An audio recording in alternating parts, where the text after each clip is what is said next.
Hey guys, Prowl 1701 here. Today we're going to be reviewing part 2 of Pyramids of Mars, which was sent to me recently by one of my subscribers, the Fly Attractor, which I'm really excited about because I've been wanting to rewatch Pyramids of Mars for years. It's such a good Doctor Who story.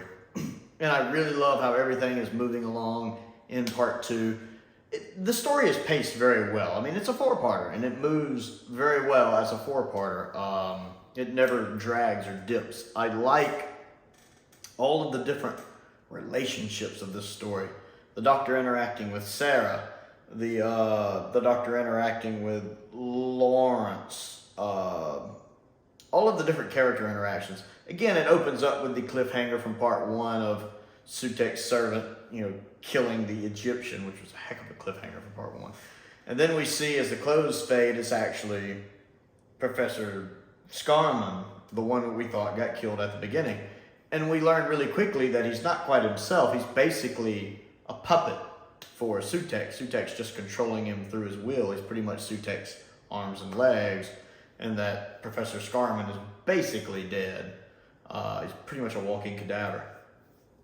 I enjoy the look, the makeup they use on the professor, the way his eyes look. He looks like a corpse. I mean, they do a really good job of, you can tell this isn't just a normal person walking around.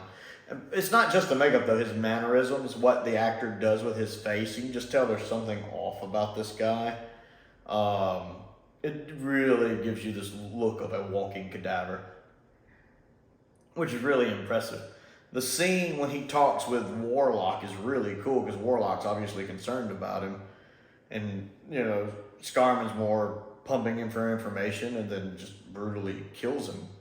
This is definitely one of those stories where you don't want to be one of the guest parts in the story. Kind of like Horror of Fang Rock, it doesn't end well. Of course, we meet the Hunter, which meets a grisly fate later. But I'll give him credit because after seeing what happened to Warlock, he tries to stop Scarman.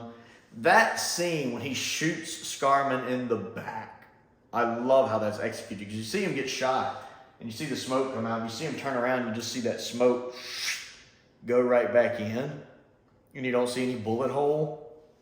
That's a cool effect, especially for like 70s classic Doctor Who. That is a cool effect when he just turns around and you see that smoke. I was like, that's pretty freaking unnatural and cool, and I like it. I like the guy playing his brother, Lawrence, because he does a good job of conveying all the different emotions he should in these situations. His confusion at trying to figure out what's going on, his excitement at discovering the TARDIS and all that stuff, his concern for his brother and what's happened to his brother, all of these come across as very genuine, and that's down to the actor's performance. He does a really good job here. Tom Baker and Elizabeth Sladen are doing an amazing job in the role. The Doctor has figured out quickly just how serious this is with Sutek getting free. The world will be destroyed. And he realizes, this is like high priority danger. So he's kind of in his, it's like that scene in Thin Ice sometimes, like when Bill asked him, well, don't you care that people died? Don't you even care? And he's like, and I forget exactly how it goes, but she said, well, why don't you care? And he's like, well, then more people die. I love that exchange in Thin Ice. I love Thin Ice when he talks about, if I take time to grieve, then more people die. You kind of see that here with the Fourth Doctor, where he doesn't have time to deal with the fact people are dying because he has a much bigger thing he has to deal with, saving the, universe, basically. Because it even says in the story, it's not just Earth that'll be destroyed, other planets as well by Sutek if he gets free. So he doesn't have time to be upset about 1 or 2 deaths when we're talking about trillions of people that he has to worry about. So you really see that on display here.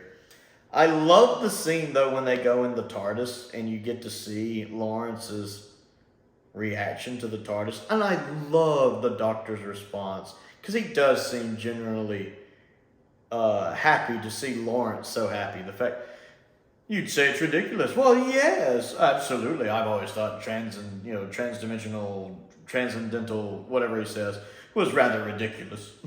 would you like to look around, please? Be my guest. I love that. And as he's looking around, you just see Tom smiling, the doctor grinning about it. I do love that little moment that the doctor is that happy and pleased to see Lawrence just, as a fellow scientist, overjoyed at seeing the TARDIS and being overwhelmed back. The fact that does put a smile on the doctor's face considering everything else that's going on. I enjoy that scene. But then, of course, it very quickly, right after that, switches to the doctor, his serious tone when Sarah's just like, we can leave, go back to 1980. And he's like, can we? Sure, we know 1980 is perfectly safe. He's like, do we? Okay. And the fact he doesn't even look at her when he sends her to the future and opens the door. Here we are, 1980, if you want to get off. That way he performs that scene, that very, we have to stay and fight and do this. It's almost like he doesn't want to because he's going up against something that daunts even him. Like even he's a little scared of Sutekh, rightfully so. It kind of reminds me of in the moon base when the doctor does his, we can't leave, Jamie, there's evil here, right before he goes into his, there are some corners of the universe speech. Because it's almost like he doesn't want to stay, but he knows he has to stay. We can't leave, Jamie. Or Polly or Ben or whoever it is he's talking to, because I don't think it's Jamie. Kind of like that here. It's like he's almost a little afraid, but he knows he has to go back because if not, that's the future, not just for Earth, but everywhere. And that's a wonderful scene when you see that apocalyptic, alternate version of 1980 and, the professor and Sarah are both like, step back into the TARDIS. And she's just like, we have to go back. And he's just like, yeah. It's a really good scene. I really enjoy that. The scene when the hunter dies is a little silly. If I was to nitpick anything, how they just kind of crush him between them with their chest.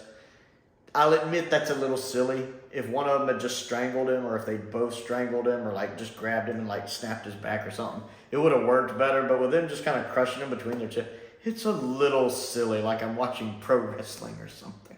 It's just, if I was to nitpick anything. But I do enjoy everything that's going on. The relationships between the characters, the camera work is really good. Again, I like the Doctor already. He feels like he's trying to work things out, but that he's a little out of his depth. Like when he falls into the trap, when he almost gets sucked into the corridor and has to throw the thing in it, how that knocks him out for a little bit. This is one of those rare times, especially in Classic Who, where you really see the Doctor really out of his depth, going up against, this is back before the Doctor was a legend. Instead, the Doctor's going up against a legend. And he's intimidated, rightfully so. Sutekh is one of the, supposedly in the story, one of the concepts of where we get the devil from. How appropriate that Sutekh's voiced by Gabriel Wolf, who also voiced the Beast in Possible Planet. Don't mess with Gabriel Wolf. But yeah, I'm absolutely loving it. Part 2 was great. I enjoyed the cliffhanger. Not quite as good as Part 1's cliffhanger. It's still a nice little cliffhanger. It's just nice seeing the TARDIS team so outclassed so far. It really builds up just how much of a threat they're up against. So, Pyramids of Mars, Part 2. What do you think of it? Comment down below and let me know. I also have a Patreon. That helps me pay the bills if you would like to support me that way. There's a link to that down in the description below. I want to give a shout out to some of my top tier patrons. Can't talk today. Colin Coney, Stephen Crane, and Finn Perkins. I appreciate their support as I do the support of all of my patrons. I also have a link to my Amazon wish list down there as well as my Amazon UK wish list. And my P.O. box is down there as well if there's anything you would like to send me for the holiday season. And if nothing else, I would appreciate if you enjoy my channel. I would much appreciate if you would just click the subscribe button and click the like button. That helps me out. I always enjoy watching the channel grow. And most importantly, just thank you for watching.